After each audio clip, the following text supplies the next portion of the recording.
Basketball playoffs, spring sports, we've got a lot to cover on the rundown today. I'm Sam Hovan. Let's get to it.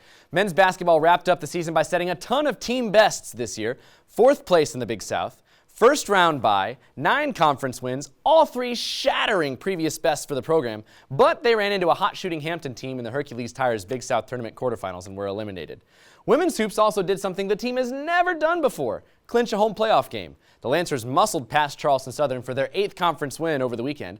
That tied a team Big South best, and it locked up the 8th seed. They host Presbyterian tonight. We've got more on that game in a bit.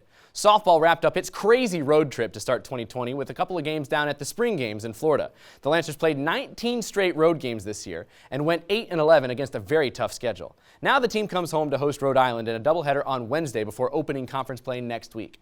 Lancer Baseball wrapped up its spring break in Charleston at the Swig and Swine Classic, and now the team dives into conference play with this weekend with Radford. Women's lacrosse continues non-conference play with Bryant on Wednesday and Wofford on Sunday after a tough losses to VCU and Louisville last week. Men's golf finished 6th at the Pinehurst Invitational behind a 5th-place effort from Brandon Weaver, and women's golf finished 31st in a huge 53-team field at the Kiowa Classic. Both Lancer tennis teams knocked off USC Upstate on Sunday for their first Big South win of the season. Whew. It's a lot to keep track of. Good thing LongwoodLancers.com has every game, every score, and every schedule to help you do just that. Now, TJ Wingert and I are going to break down the women's playoff basketball game against Presbyterian over at the desk.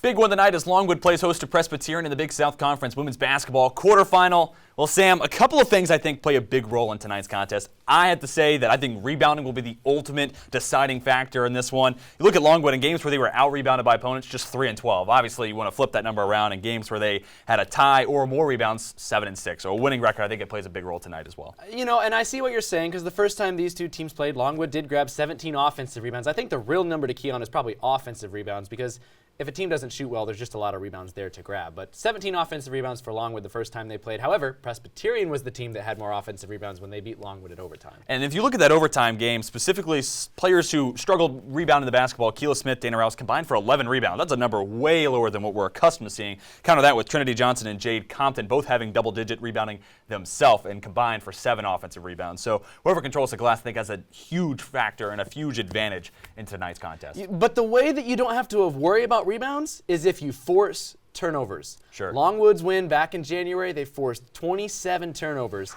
to win that game. That was the deciding statistic, in my opinion, in that game. However, when you flip it around, the turnover monster kind of hurt Longwood in the game in Farmville. Longwood turned it over 22 times to Presbyterian's 18. So I think whoever can force the other team to turn the ball over, that's really the team who's going to win the game, TJ. And I think that's a big number to play in, and conventional wisdom will say if a team rebounds the ball well and doesn't turn the ball over, you're going to win a lot of basketball games. But specifically looking at the turnover battle and that overtime loss for Longwood, Tredasia Smith with 5 turnovers and then Ann Hamilton-Leroy with 6. You got to factor on those numbers coming down in this one.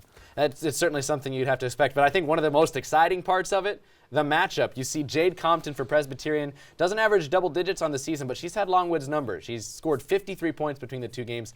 And Kyla McMakin for Longwood, the Big South Freshman of the Year. She's been just phenomenal all year, but especially in that last game against PC was phenomenal. Yeah, 32 points against the Blue Hose in that second matchup, and we've been seeing her do it all year. She is terrific. And when you look at Jade Compton, kind of that second scorer, that other option behind Trinity Johnson, and while Longwood's got a nice second option, if you will, Dana Rouse might be the go-to option with Kyla being the secondary scoring threat. But look, Dana Rouse is just one player in basketball history here at Longwood, men's or women's, with 1,000 points, 500 rebounds, 100 blocks. All to say, both sides, a lot of talent. It's going to be a fun one tonight. Should be fun. Games on ESPN 3 tonight. For us up next in Lancer Central, though, it's the top 6. Kicking things off in the top 6 is Jay-Sean Smith getting our legs loose. A little rim-rattling finish against PC. Won't be the last you see of him from that game. Play number 5. Let's go to women's lacrosse. How good was Dania Burke in goal? Boy, ridiculous. She's a sophomore, but with a senior's poise. Not once, but twice on this possession. Konecki denied at the cage. She was terrific in that game against VCU, but really all year long. On to play number 4. Kyla McMakin gets the basketball with less than 5 seconds left in the third quarter. Pulls up from deep. Nothing but the bottom of the net, and to play that nice, well, you got to see it twice. And then the cold-blooded stare, no reaction, like it's normal day business. Got to love it from McMakin. She's just that good, TJ. Play number 3, go back to women's lacrosse. Who do you need?